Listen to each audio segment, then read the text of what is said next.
Olá, queridos, a paz do Senhor. Sou o pastor Adalto Araújo. Este é o canal Aprofundando nas Escrituras, um canal totalmente bíblico e teológico, um canal que tem trazido aqui novidades na literatura cristã e é um canal que tem trazido aqui também algumas reflexões bíblicas, alguns assuntos que nós trazemos aqui, algumas explicações sobre uns assuntos bíblicos. E hoje eu quero falar sobre um assunto muito importante, de um texto interessante. E antes de eu entrar aqui nesse texto, eu quero pedir a você que ainda não é inscrito no nosso canal, deixa aí o teu like, inscreva-se no nosso canal e ativa o sininho para receber as notificações. O texto é primeiro livro de Reis, capítulo 17, versículo 2 ao 4, que diz assim: Depois veio a ele a palavra do Senhor, dizendo: Vai-te daqui e vira-te para o oriente, e esconde-te junto ao ribeiro de Querite, que está diante do Jordão. E há de ser que beberás do ribeiro, e eu tenho ordenado aos corvos que ali te sustente. Né? E diante desse texto aqui, a pergunta é a seguinte: quem são aqui os corvos que alimentaram o profeta Elias? Esses corvos eram aves ou eram povos árabes que alimentaram Elias? Se você não sabe, já tem aí um grupo de pessoas acreditando que não era corvos, mas era as aves, mas eram um povo árabe ou outros povos que foram ali alimentar Elias.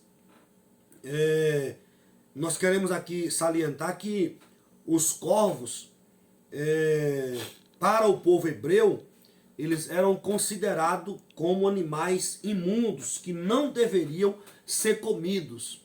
Se você ler Levítico capítulo 11, versículo 13 ao 15, Deuteronômio capítulo 14, versículo 11 ao 14, nós não vamos ler para que o vídeo não fique longo. Os corvos eram aves de rapina que se alimentam de restos mortais de toda e qualquer espécie de animais. Analisando aqui o dicionário de palavras, expressões de interpretação e curiosidade bíblica do pastor Elias Soares, nós vamos observar que a palavra hebraica para corvo é oreve, corvo. Mas no texto de 1 Reis, capítulo 17, versículo 4, o substantivo está no plural, orvim, corvos. E é curioso que esta palavra hebraica para corvo, em Gênesis capítulo 8, versículo 7, onde Noé solta um corvo após o dilúvio, é a mesma que aparece também no primeiro livro de Reis, capítulo 17, versículo 4. E aí nos dá a ideia de que se trata da mesma ave, com a única diferença que nesta passagem ela aparece aqui no plural, e em Gênesis capítulo 8, versículo 7, aparece no singular. Então, alguns pensam que os corvos eram povo e não uma ave propriamente dita. E nos dias de hoje, há também quem ainda pense, ou quem pense dessa mesma maneira.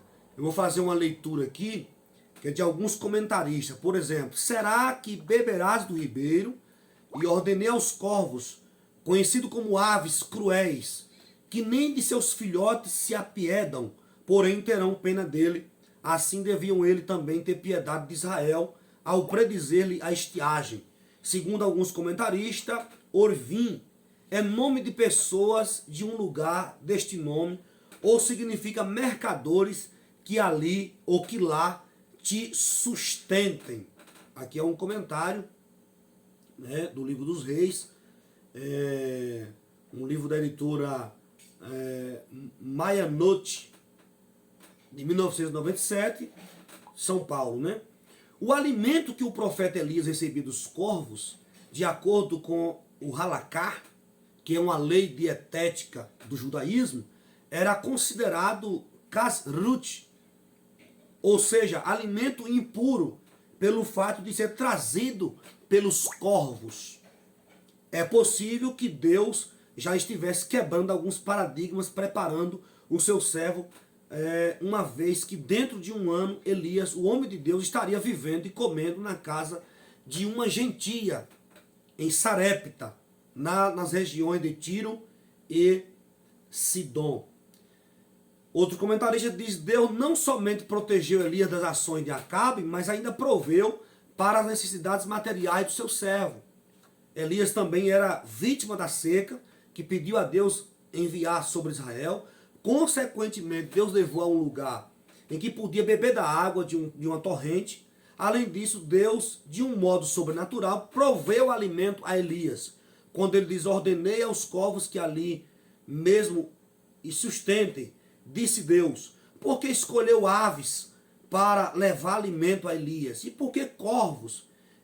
Uma vez que foram classificados por Deus como aves imundas, que não devem ser comidas. Há várias explicações aqui para isso, e o pastor Elias Soares traz aqui no seu dicionário, o dicionário de palavras, expressões, interpretação e curiosidade bíblica, a qual eu recomendo. Primeiro, Deus ainda estava no controle. Então Deus certamente afirmava a Elias que não havia abandonado. Uma vez que Elias era homem semelhante a nós, ele seria tentado a duvidar da participação de Deus na sua vida, quando estivesse sob pressão, especialmente pressão desse tipo. Isaías escreveu que Deus pode ordenar as nuvens e elas não produzirão a chuva. Foi isso, deveras, que ele fez em resposta à oração de Elias. Lá no deserto, escondendo-se de Acabe, Deus disse ao servo que ordenaria aos corvos que o alimentasse de manhã e de noite. Diariamente, ao nascer e ao pôr do sol, os corvos serviam de lembrete constante de que Deus ainda estava no controle da natureza. Até mesmo os animais estavam sujeitos à sua direção, né? Estava sujeito à sua direção. Nós vamos observar também aqui que Deus estava afirmando a Elias que ele pode usar qualquer coisa e qualquer pessoa. O fato de os corvos serem considerados aves imundas seria um lembrete regular de que Deus pode usar até mesmo os vasos imundos para realizar suas obras. Se Elias fosse tentado a duvidar da sua dignidade, participar de um plano tão dramático, os corvos lembrar-lhes iam regularmente que Deus pode usar um homem, embora este se sinta inadequado para a tarefa. Deus acrescentou um toque especial. Finalmente, note que o Senhor proveu para Elias pão e carne. Ele poderia ter lhe dado pão ou apenas carne. Elias teria sobrevivido com um dos dois. Deus proveu-lhe ambos, uma dieta balanceada. Em outras palavras, Deus acrescentou este algo extra para encorajá-lo em meio a uma experiência muito difícil. Qualquer que fosse os motivos pelos quais Deus enviou corvos para alimentar Elias, parece claro que ele satisfez as necessidades do seu servo, não somente física, mas psicológica e espiritualmente. É um lembrete incomum de que Deus cuida dos seus filhos, especialmente daqueles que o servem de maneira especial. Mas voltando à nossa questão acerca dos corvos, tem alguns comentaristas, no comentário do texto hebraico do Antigo Testamento, ele faz o seguinte comentário: Elias devia tomar do riacho, e os corvos deviam provê-lo com pão e carne, que eles traziam, segundo o versículo, pela manhã e à noite. E é geralmente reconhecido que o Orivim não são comerciantes nem árabes, nem orebitas, habitantes de uma cidade fictícia que é Oreb, mas eram realmente corvos. Então o comentarista aqui está concordando que não eram povos árabes, mas sim que eram corvos, porque Deus estava usando essa ave imunda, essa ave de rapina, para alimentar o seu servo de forma milagrosa. Flávio José, em sua obra História dos Hebreus, ele deixa entender que os corvos eram realmente aves e não pessoas. E aí Flávio José diz o seguinte: um profeta de nome Elias, da cidade de Tisbe, ou de Tisbe, veio falar-lhe da parte de Deus e afirmou com juramento que depois de ser retirado e desempenhado a sua incumbência, Deus não mandaria mais a terra, nem chuva nem orvalho, durante todo o tempo em que ele estivesse ausente. Tendo-lhe assim falado, dirigiu-se para o lado do sul e parou perto da torrente, a fim de não sentir falta de água. Quanto à comida, alguns corvos traziam-lhe todos os dias o necessário para o seu sustento. Flávio José, História dos Hebreus, página 216, CPAD, 6ª edição, 2002, Rio de Janeiro. Que os corvos realmente eram aves, nós temos aqui um comentário histórico-cultural da Bíblia do Antigo Testamento, da Vida Nova, e no capítulo 17 do primeiro livro de Reis, no versículo 4, alimentado por corvos. Apesar dele deixar aqui um pouco obscuro, né, ele ofuscar aqui o sobrenatural de Deus, ele deixa claro que eram aves e não povos árabes ou povos de outras nações. Só que ele deixa obscuro aqui o sobrenatural de Deus, mas ele deixa claro, e o que eu quero pegar aqui é que ele deixa claro que era aves, quando ele diz o seguinte: os corvos se abrigam em áreas rochosas e desertas, como os uades. Seu hábito de estocar reserva de alimento em fendas de rocha redundou em benefício para Elias. Ele podia observar onde os corvos colocavam os alimentos e os retirava para o seu consumo. Embora grande parte da dieta de corvos consistia em carniça, eles também comem frutas como tâmaras.